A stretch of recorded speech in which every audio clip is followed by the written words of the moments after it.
Добры дзень усім, рада ўсіх бачыць, вітаць. Таксама далучаюся да віншаванняў. Са святам вас усіх. Мы сёння з вами працягваем вось гэтую гісторыю пра канец 19 пачатак 20 стагоддзя на нашай тэрыторыі. І у мінулы раз мы з вами размаўлялі пра бунд, і гэтае наша абмеркаванне выклікала потым такія дадатковыя вельмі цікавыя асабістыя гісторыі. Сёння я думаю, што мы таксама будзем размаўляць на тыя тэмы, якія могуць у вас выклікаць такую адветную рэакцыю. І таксама чакаю ад вас гэтых такіх асабістых гісторый. І таму давайте так, мы пакінем з вами крышачку часу і завершым у 12:50 для таго, каб вы паспелі расказаць свае асабістыя гісторыі, якія будуць звязаны вось з той тэмай, пра якую мы сёння будзем казаць. Мы з вами казалі пра бунд і казалі, што бунт на нашай тэрыторыі гэта была адна з самых уплывовых арганізацый. І па колькасці вось гэта актыўныя члены, якія плацілі грашовыя ўзносы, бунт пераважаў у 2 разы, напрыклад, партыю РСДРП, бальшавікоў і меншавікоў разам узятых. І акрамя таго казалі, што бунт ствараў такія атрады народнай міліцыі, народнай самааховы, таксама была вельмі папулярнай. І калі мы зноў жа кажам з вами пра нашу тэрыторыю, то, канешне, гэта Мінская, Віцебская, Магілёўская, Гродзенская і частка Віленскай губерні, яны былі такім сэрцам вось гэтай мяжы аселасці. На гэтых тэрыторыях жыла велізарная такая плотная вельмі габрэйская кагалы, якія з аднаго боку ўжо захоўвалі свой традыцыйны ўклад, але ўжо пранікала туды такое паветра перамен. Гэта тое, што могуць потым частка гісторыкаў, будзе навукоўцаў называць габрэйскім асветніцтвам. Гэта хаскала, гэта сацыялістычныя ідэі, якія вось і частку з якіх і праяўляў бунд, і нацыянальнае адраджэнне. Справа ў тым, што палітыка дзяржаўная, гэта была палітыка антысеміцкая, і гэтая палітыка антысеміцкая часта прыводзіла да габрэйскіх пагромаў, асабліва пасля 1881 года, пасля забойства Александра II, калі Александр III становіцца імператарам і вось абвяшчае гэты свой тэзу скарачэнні і, скажем, спынення тых рэформаў, якія можна было спыніць на той момант, які праводзіў Александр II. І вось гэта такі слоган, каб мы сёння з вами сказалі, «Расія для рускіх», мела сумныя наступствы для габрэйскага насельніцтва ўсёй расійскай імперыі, у тым ліку тых, хто жыў у мяжы габрэйскай аселасці, гэта пагромы. Велізарнай катастрофай для усяго габрэйскага народа.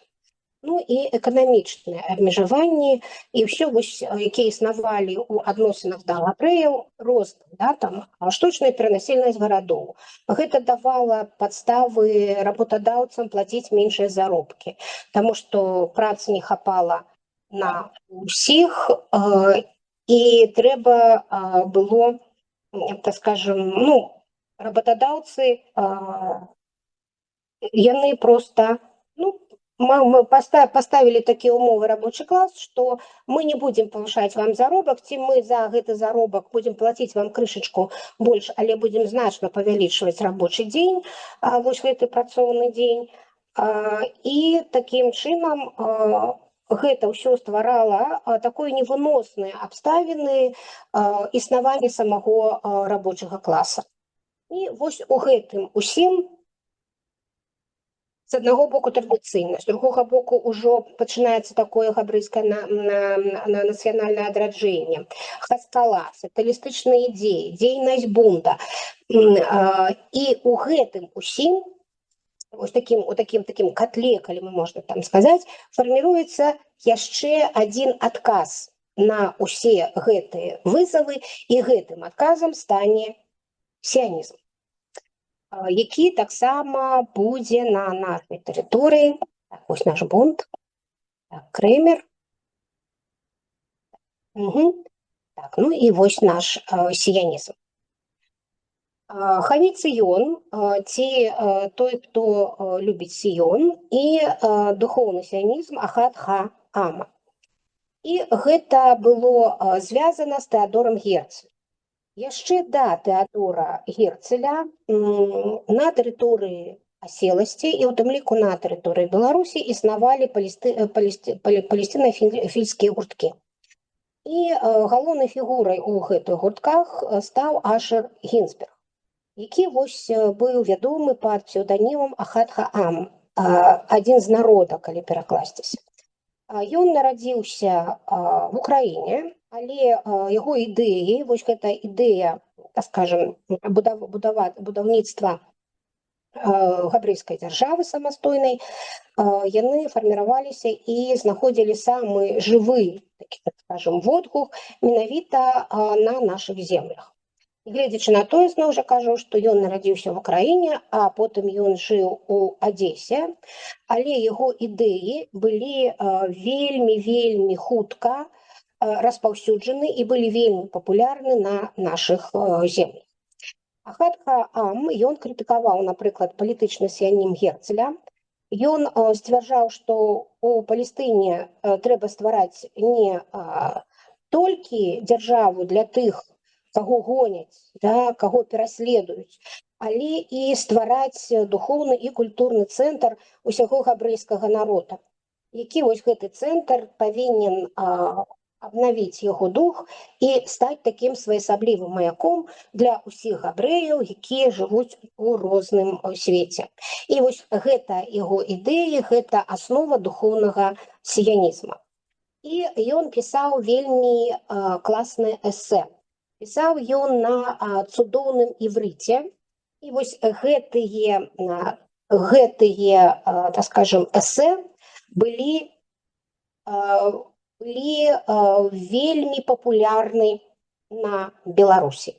Габрэйская моладзь на Беларусі вельмі зачытвалася гэтымі эсэ. І пасля першага сіянісцкага кангрэса, які адбыўся, сусветны кангрэс у 1897 годзе, у гарадах Беларусі вельмі хутка і вельмі, так скажем, шырока пачынаюць расці сіянісцкія гурткі. І гурткі ці, хто любіць Сіён. Чым займаліся гэтыя гурткі?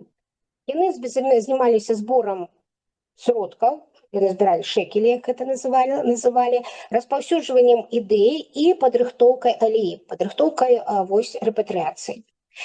Якія гарады становяцца вельмі важнымі, вось гэта Гінзберг, вельмі важнымі пунктамі, да, вось дзейнасці гэтых гурткоў. На тэрыторыі Беларусі гэта Мінск, і наогул на той тэрыторыі гэта была яшчэ Вільня.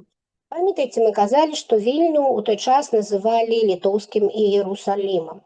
Чаму я кажу пра Вільню? Таму што такім чынам вось гэтыя гурткі ў Вільні таксама вельмі хутка распаўсюджваюцца, ідэі сіянізма вельмі папулярны, эсэ Ашера, так скажем, Гінзберга вельмі шырока вядомы на тэрыторыі Беларусі.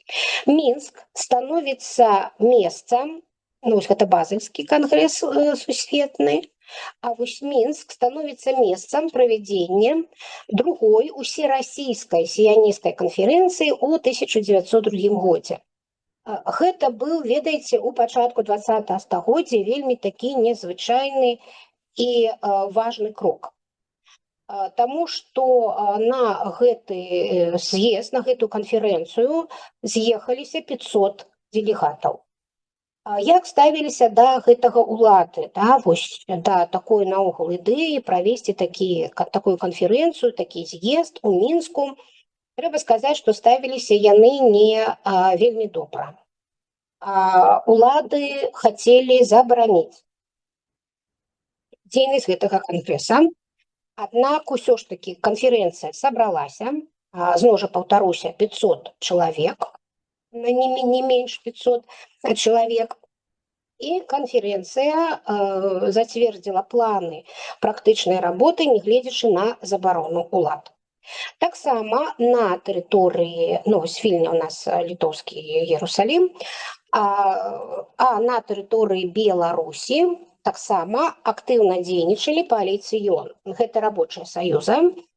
Гэта вельмі цікавая такая была спроба аб'яднаць сіянізм і сацыялізм.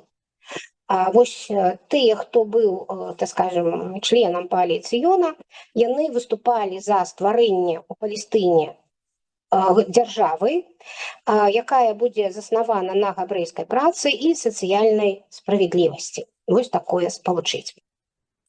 Ну і, канешне, вось менавіта беларускія землі з Вільня, таму што тады гэта была наша сталіца, яна становіцца такой цытадэлью культурнага сіянізму, вось якую і прадвігаў Ахад ха-Амон. Якая была задача? Задача была адрадзіць іўрыт як жывую мову сучаснай культуры габрэйскай. І Вільня становіцца літоўскім Іерусалімам і сталіцай габрэйскай свецкай культуры. Тут дзейнічае выдавецтва, якое называлася Віленское общество распространения и просвещения между евреями в России. І вось гэтае выдавецтва друкавала кнігі на іврыце. Па ўсёй Беларусі адчыняліся габрэйскія школы з выкладаннем на іврыце, хедеры Метоканім і гімназіі. Напрыклад, у гэтыя часы дзейнічае асветнік Ігуда Леб Бенцион Канцельсон, які вядомы пад псеўданімам Букі бен Яглі. Ён быў ураджэнцам Бабруйска, і ён быў адным з ідэолагаў вось гэтай адукацыі на іврыце. У 1908 годзе ў Мінску адбудзецца з'езд настаўнікаў іврыта, і вось гэты з'езд ён ужо прадэманстраваў вельмі важную рэч. Калі адбываецца гэты з'езд, гэта становіцца такой дэманстрацыяй сілы новага культурнага праекта. Вось гэтыя школы з выкладаннем на іврыце вельмі хутка распаўсюджваюцца. Вельмі шмат людзей, якія хочуць быць настаўнікамі ў гэтай школе, выкладаць на іврыце прадметы. І для таго, каб гэтае выкладанне было эфектыўным, трэба абменьвацца вопытам. Трэба складаць такую методыку выкладання таго ці іншага прадмета на іврыце і наогул методыку выкладання самого іврыта. І, канешне, вось для таго, каб гэта ўсё працавала і было эфектыўна, неабходна, канешне, сустракацца.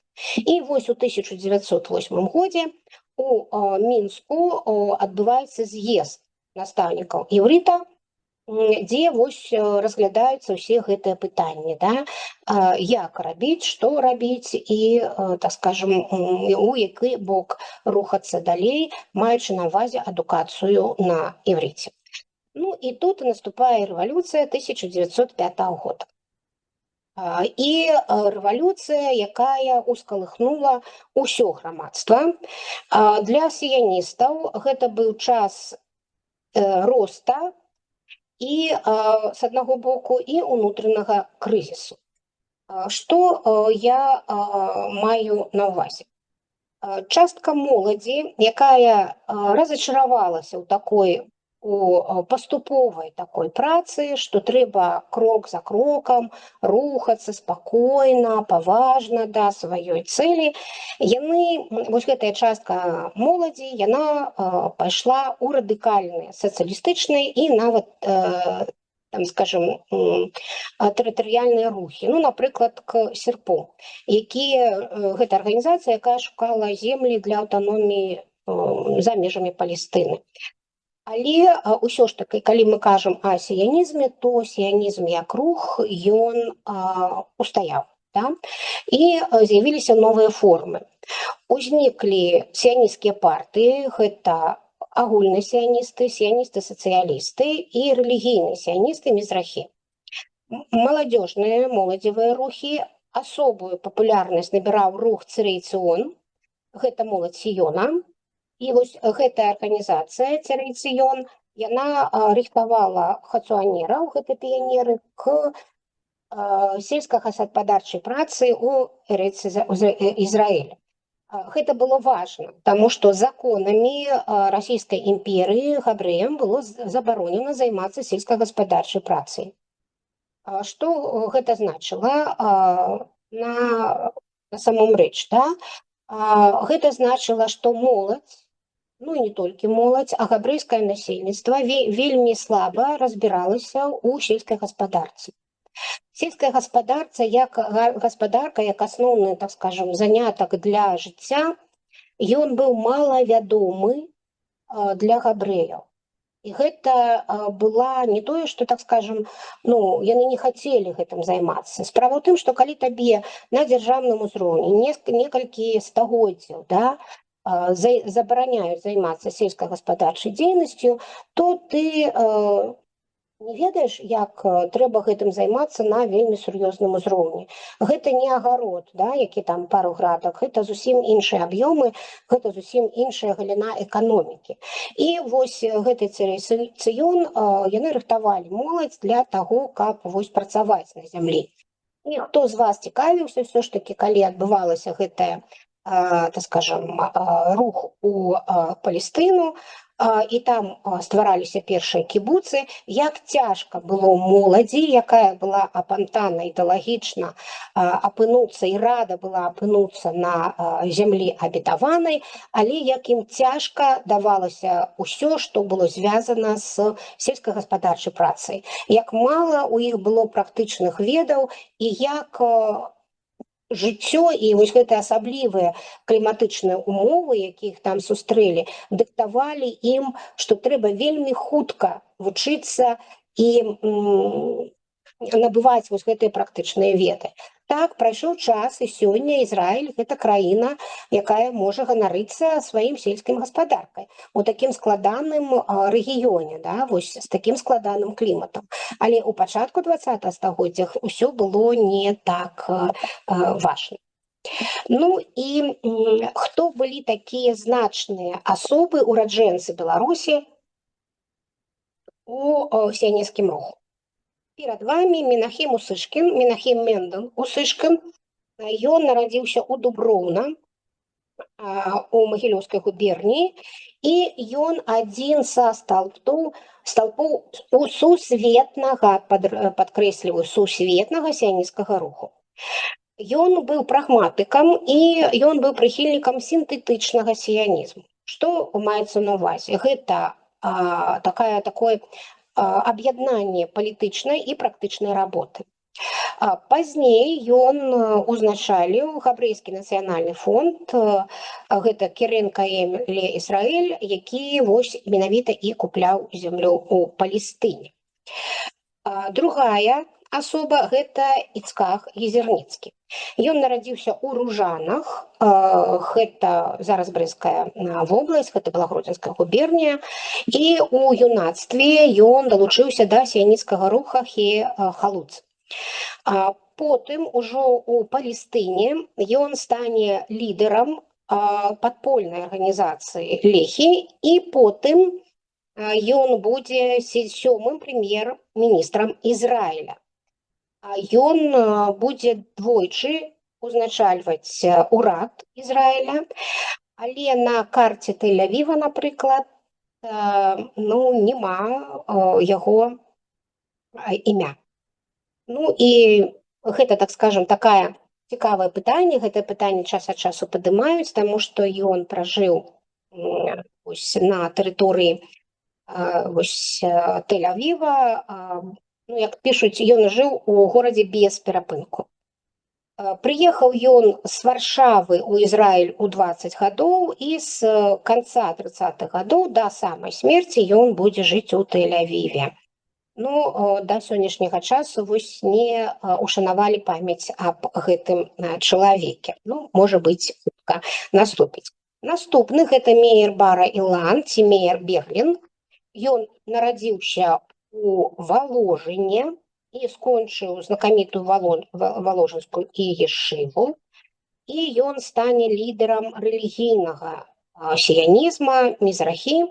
Ён будзе змагацца за, скажем, такое дакладнае выкананне габрэйскіх традыцый у будучай дзяржаве, і яго імя носіць знакаміты універсітэт у Ізраілі.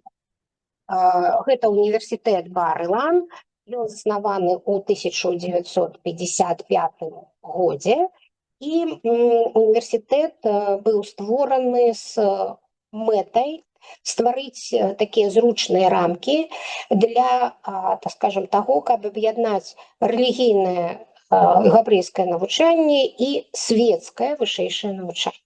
Знаходзіцца гэты універсітэт у Іерусаліме. Хаім Вейцман нарадзіўся ў Мотылі.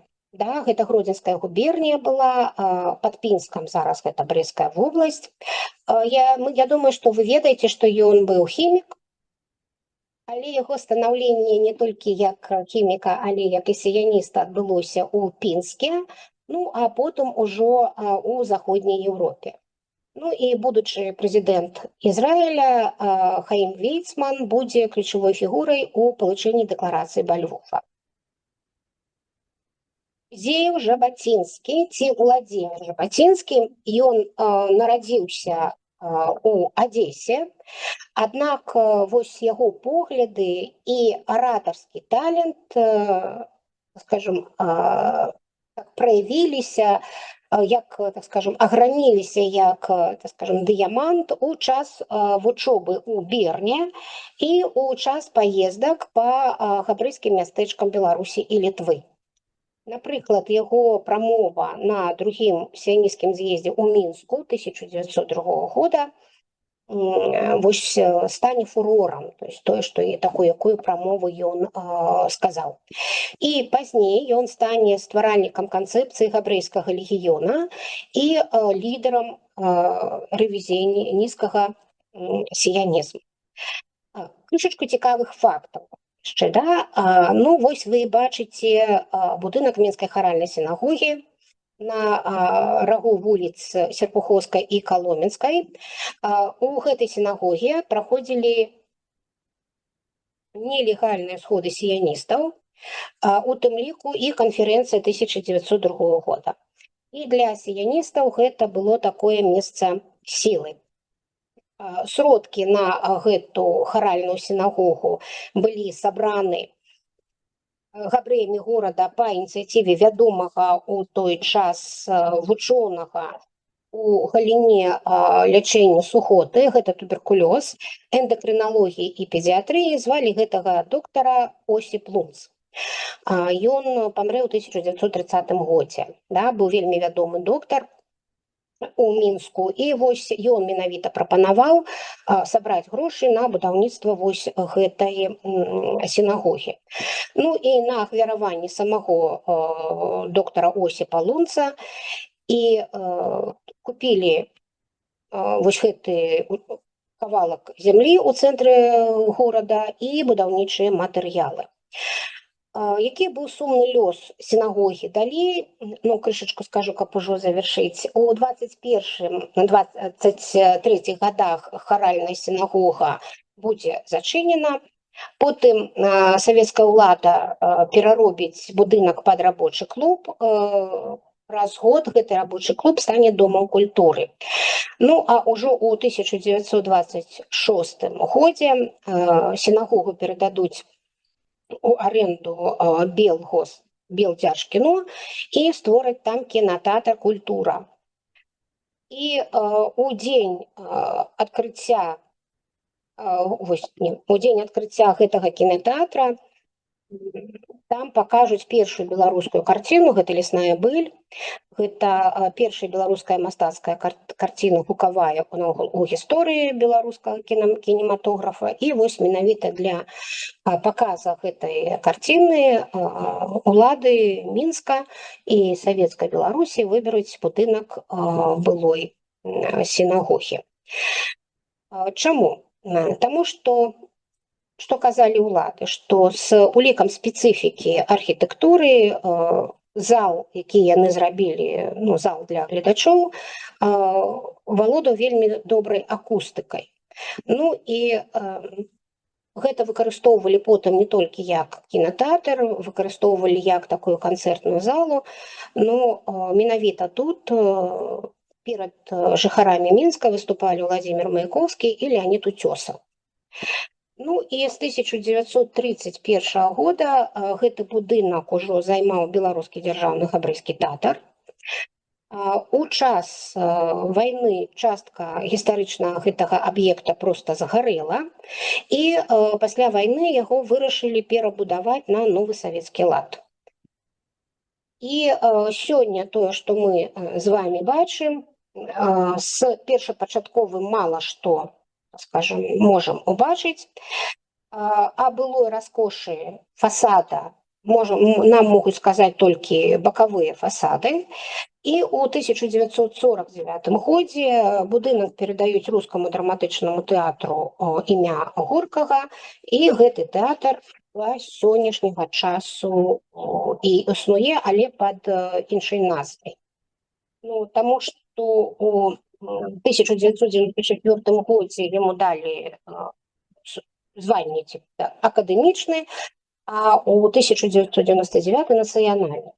І няма слова рускі, але скажем, сярод менчукоў, сярод беларусаў ён больш вядомы як рускі тэатр. Вось такая цікавая, скажем, лёс гэтага будынка. У Вільні, Мінске і Гродна дзейнічаюць падпольныя друкарні, якія у вялікай колькасці, наколькі яны маглі, друкавалі сіянісцкую літаратуру, газеты на іврыце, ідышы і рускам.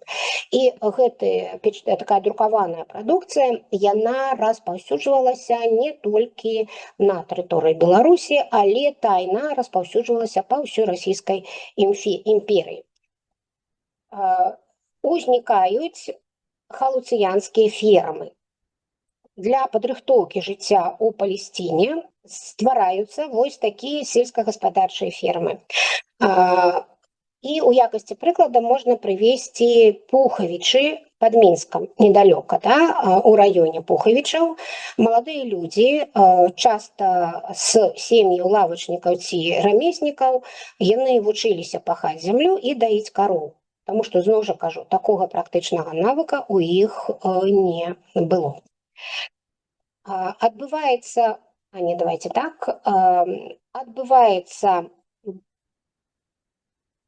скажем,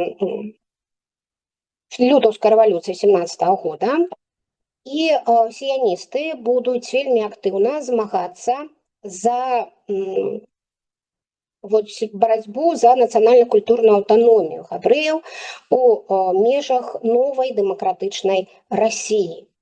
І будуць весці гэтыя перамовы, але ўсё гэта будзе перарвана кастрычніцкімі падзеямі.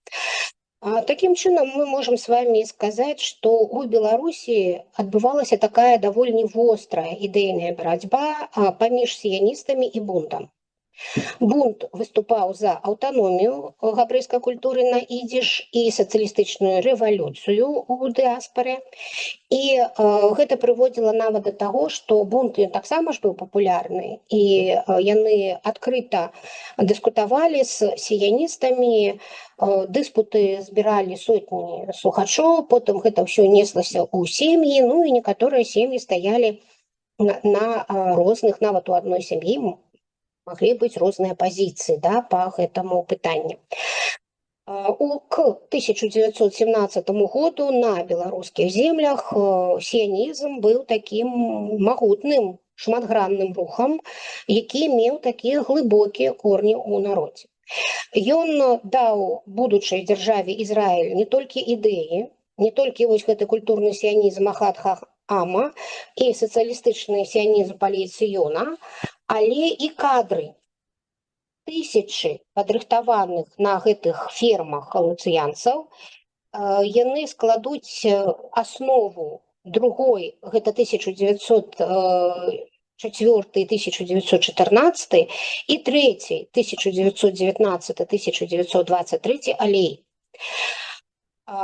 Пасля таго, як усталюецца савецкая ўлада, сіянізм быў забаронены і ён уходзіць у вельмі глыбокае падполле. Але яго ўклад у стварэнне Ізраіля, які сфарміраваўся менавіта ў мястэчках і гарадах Беларусі, вельмі складана пераацаніць. І некаторыя навукоўцы гэта называюць сапраўднай лабараторыяй габрэйскага нацыянальнага вызвалення. Хто з нас заканчваў савецкія школы, то мы з вами памятаем, што калі размаўлялі пра сіянізм, то размаўлялі такой негатыўнай, такой негатыўнай дефініцыі. Вось мы сказалі з вами пра, скажем, габрэйскае насельніцтва, але першая расійская рэвалюцыя гэта і РСДРП, якая потым расколецца на бальшавікоў і меншавікоў, і лідер гэтай партыі гэта Ленін. І я хочу вам прыгадаць пра Леніна. Я думаю, што вы, так скажем, шмат чаго ведаеце, але ўсё ж такі скажу. Папа Леніна, Ілья Мікалаевіч Ульянаў, у савецкіх падручнікаў пішацца як сціплы настаўнік, які прысвяціў сябе народу. Аднак яго жыццё было вельмі цікавым. Ён быў выхадцам з прыгонных, які дарос да чына сапраўднага стацкага саветніка. Па табелі о рангах гэта 4 клас, вышэй толькі генерал. Такім чынам, бацька Леніна быў чалавекам статусным і забяспечаным і вельмі лаяльным да дзяржавы. У яго былі ордэн Святой Ганны, Станіслава і Уладзіміра, якія ён атрымаў ад дзяржавы. Ён быў не рэвалюцыянерам і не, так скажем, замагаром. Ён быў прадстаўніком эліты, які працаваў на імперыю. Што даваў чын вось гэтага 4-га табеля о рангах сям'е? Гэта давала патомнае дваранства, уключаючы маму, дзяцей і у тым ліку Ленін. Ленін, дзякуючы, так скажем, статусу бацькі, ён быў патомным дваранінам. Пасля смерці вось бацькі, напрыклад, Марыя Александровна і дзеці будуць атрымоўваць пенсію дзяржавы да 1200 рублей у год. Гэта былі немалыя грошы на той час. Гэта дазваляла жыць у добраўладкаваным доме з садам, з абедзенным асобным залам і прыслугай. Гэта давала магчымасць дзецям вучыцца ў рэпетытараў, атрымоўваць форменную вопратку, удзельнічаць у культурнай жыцці горада. І мама Леніна, Марыя Александровна Бланк, таксама персона вельмі, так скажем, цікавая. Я раскажу гэта больш падрабязна пра маму, таму што пра Леніна як-то больш, пра маму менш. Вось, яна была дачкой хрышчонага габрэя і прыбалтыйскай немкі Ганны Гродштоў. Была цудоўна адукавана, пра якую я буду казаць пазней, і самы цікавы, на мой погляд, член гэтай сям'і гэта менавіта Марыя Александровна Бланк. Але ўзнікае час ад часу пытанне, хто ж Ленін па нацыянальнасці. Што пісала, напрыклад, сестра Леніна Ганна. У отца была некоторая примесь монгольской крови. Скулы, глаза, черты лица указывали на азиатское происхождение. І сапраўды у архіўных дакументах і ўспамінах праскокваюць прыгадванні о калмыцкіх і мардовскіх каранях Ільі Ульяны. Антропологи таксама кажуць, што маюць на ўвазе. Скуластое лицо, узковатый разрез глаз, смуглость, некоторые черты черепа и невысокий рост можно рассматривать как антропологические признаки, указывающие на тюркскую, калмыцкую или в целом азиатскую примесь по линии отца Ленина. Памятаеце такую пісьменніцу Марыету Шагінян, якая таксама займалася даследаваннем гісторыі сям'і Ульянавых. Яна на працягу дзесяцігоддзяў хотела, яна там шмат чаго раскапала, хотела надрукаваць, но ёй не давалі. І цікава, што у сям'і Ульянавых было намешана вельмі шмат крывей, усякіх розных, вось аб якім я скажу. Ілья Ульянаў, ужо калі пра яго расказваць, ён даволі мала удзяляў увагі сям'і і выхаванню дзяцей. Ён быў поўнасцю паглыблены ў працу і камандыроўкі. І не быў ён такім бацькам, вакол якога аб'ядноўваліся дзеці.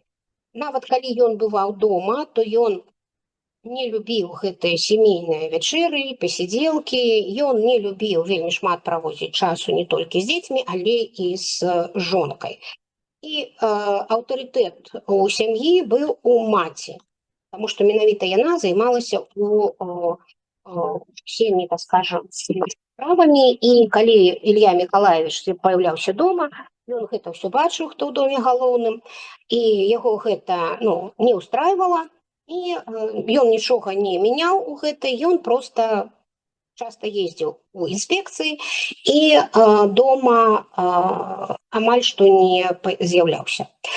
Ганна і Владимир Ульянавы потым самі будуць падкрэсліваць, што бацька быў строгі, часта халодны і трымаўся на дыстанцыі.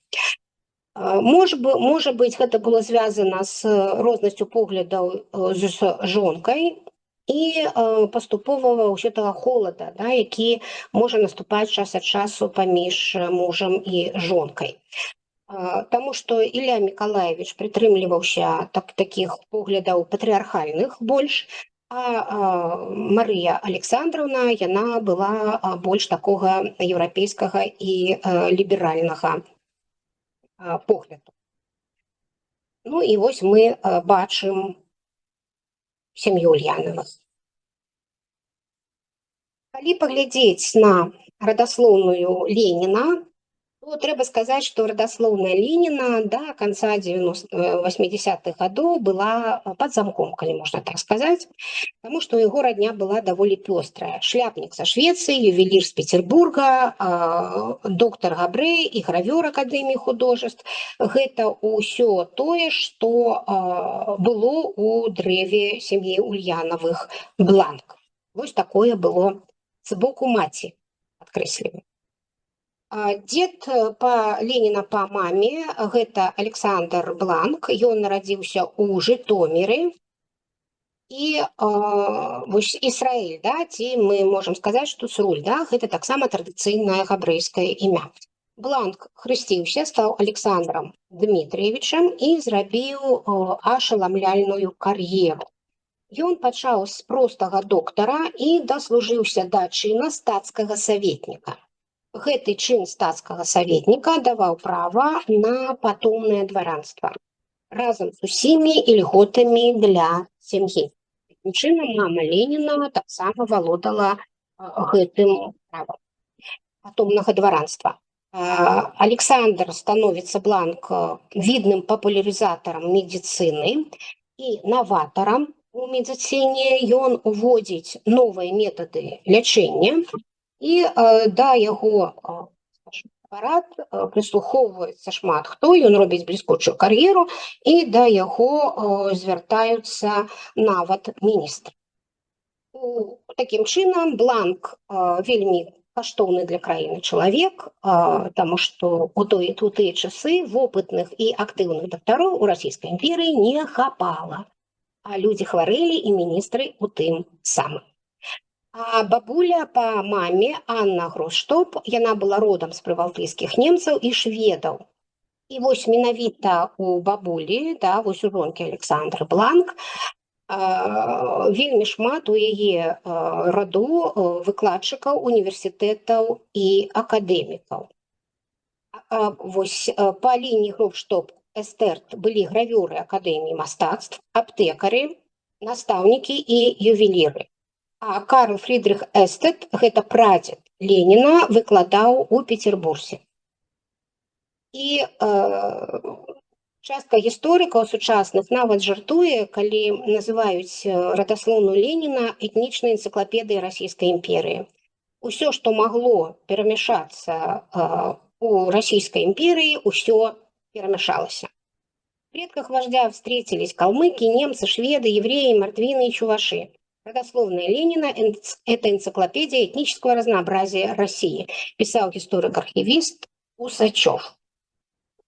Ну и Ленин таким чином был не только сыном чиновника, такого, да, выдатного, с высокой адукацией дворянина, і адукаванай дамы з габрэйска-нямецкімі каранямі. Ён яшчэ быў і вынікам такой агромністай радавой смесі, сацыяльнай, этнічнай і ідэалагічнай. Гэтай крышачку, канешне, не вяжацца з той савецкай прапагандай, якая лепіла яго па лекалам свайго часу, да, рускі просты, аднарода, а жыццё і карцінка за партрэтам зусім, так скажем, было была зусім інша. Да? Ну і вось гэты Александр Бланк, вернемся да яго яшчэ раз, ён узяў жонку Анну Гросштоп з немцаў, а мама напалову Ганна гэта немка і шведка, і ў іх нарадзілася 6 дзяцей. У тым ліку і дзяўчынка Маша, вось якая стане потым жонкай Ульянова. І Марыя з'явіцца на свет 22 лютага 1835 года, і яна будзе 5-м дзіцём у сям'і. Яе бацька у той час працаваў ардынатарам бальніцы для бедных у Санкт-Петербурзе. І калі Машы было ўсяго 3 гады, у яе памерла мама. І ўсё вось гэтую апеку над дзецьмі возьме на сябе Кацярына Івановна. Гэта бездзетная сестра Ганны, цётка. І пасля, так скажем, праз некаторы час Александр Бланк выйдзе ў адстаўку і набудзе маёнтак Какушына пад Казанню. І вось у гэтым маёнтке Какушына ён паселіцца за ўсёй сваёй сям'ёй, і якая, так скажем, і з роднай сястрой жонкі, да, якая будзе клапаціцца пра дзяцей. У сям'і былі такія строгія парадкі, цанілася беражлівасць і пунктуальнасць, і дзеці былі прывучаны дысцыпліне і парадку. Падарункам і такімі всякімі салодкімі пачастункамі іх таксама не балавалі. Цікавы вельмі факт, што у Бланкаў не пілі гарбату ці каву, паколькі доктар Александр Бланк лічыў гэтыя напоі шкоднымі. І калі вось ужо Марыя Александровна выйдзе замуж, то яна завядзе ў сваёй сям'і гэтую традыцыю сямейных вось гэтых чаепітий. Гэта тое, што яна будзе казаць, што ёй не хапала у дзяцінстве. Маша расла такім разумным дзіцёнкам і вельмі хацела вучыцца.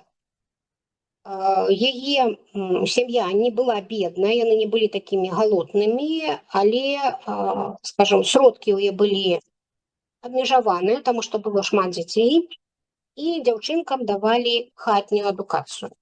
Марыя цудоўна размаўляла на французскай, нямецкай і ангельскай мовах. Мела граць на фартэпіяна і неблага малявала. Яна вельмі любіла чытаць кнігі і ведала і вельмі добра разбіралася у творах класічнай літаратуры. Яна марыла стаць настаўніцай і рашылася здаць экзамен на допуск да навучання дзяцей.